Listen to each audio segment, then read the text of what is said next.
Mrs. Jennings, or Jinnins, as the neighbors called her, was the boss at home. She didn't do much around the house, though. Her husband, Robert, wasn't seen as very strong by the neighbors. But he worked at Maidment's shop for many years without joining a group called the Union. This was seen as a big test of his strength and determination. Bob, as he was called, never really stopped being in love with his wife. Mrs. Jennings did whatever she wanted at home, coming and going as she pleased. Sometimes she cooked dinner, sometimes she didn't. This went on for 10 years without any children. Bob didn't complain, even when he had to cook for himself or sew his own buttons. Then suddenly, they had children. In just 3 years, they had 3 kids. Bob had to take care of them, washing and feeding them a lot. Mrs. Jennings was a big woman, with messy hair that fell around her face. She didn't always dress neatly and didn't seem to care what others thought. People said bad things about her and a young man who rented a room in their house. He was a cabinet maker who often skipped work and spent time with Mrs. Jennings when Bob was at home with the kids. This made Bob unhappy, but he didn't want anyone's sympathy. However, people at his workplace found out and made his days difficult because of it. At home, things got worse. Bob often came back at 5:30 to find the children still screaming, hungry, and dirty. He had to feed them, wash them, and take care of their cuts and bruises from being neglected all day. Then, he had to make dinner and tea for himself. Bob's sister sometimes came by and complained about Mrs. Jennings. But Bob defended her, saying that she didn't like work, but she was a good person who just didn't think much about things. His sister thought he was silly and left. Bob wasn't very smart, but he could manage his daily tasks. However, with all the sadness at home, his mind wasn't as sharp. He didn't understand jokes at work as quickly as before, and his boss got mad at him. Mrs. Jennings stopped pretending to take care of the house. Sometimes, she would sit around, not quite sober, while Bob took care of the kids. She would only speak to insult him and complain about their home. Once, she even hit him out of frustration. But Bob calmly warned her not to do it again, surprising her with his firmness. After that, she never hit him again. Bob Jennings didn't have any friend except for his sister and his noisy children.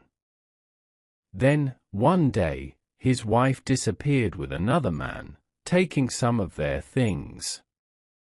When Bob came back home, he noticed that the clock was missing. "Mummy took the clock," said Millie, the oldest child, watching Bob closely. "She took the clock and left.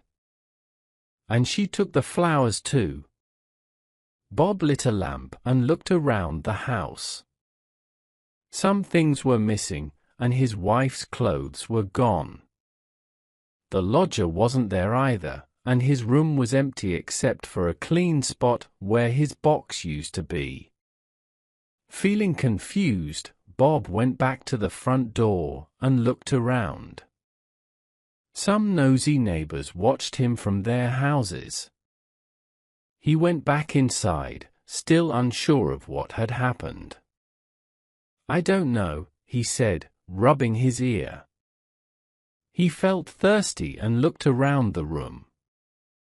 Then he saw Millie and told her to wash her face.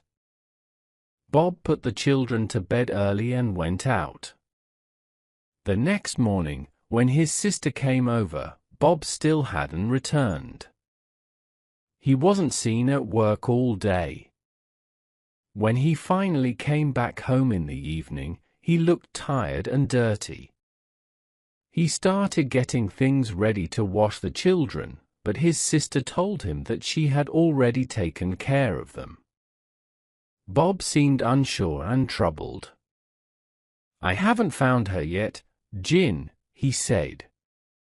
"I hoped she would be back by now. She was always a bit playful, but very kind-hearted." His sister wanted to scold him for not listening to her warnings, but Bob seemed so broken and sad that she decided not to. Instead, she comforted him and convinced him to get some rest and go back to work the next day. Bob did as his sister suggested, but things weren't easy for him at work. Some of his co-workers teased him about his wife leaving, which upset him. The nicer co-workers didn't join in, but the mean ones kept at it. During lunchtime, one of them said something especially hurtful, and Bob reacted by knocking him down. The other workers shouted and said the rude co-worker deserved what he got. Bob walked away, feeling upset and embarrassed. When he got home, he paced back and forth and looked out the window a lot. In the evening, his sister visited again, and Bob seemed a bit happier. "I'm going to meet her, Jin, at 7, Bob said confidently. "I know where she'll be waiting." He went upstairs and came back down wearing his best black coat and an old tall hat.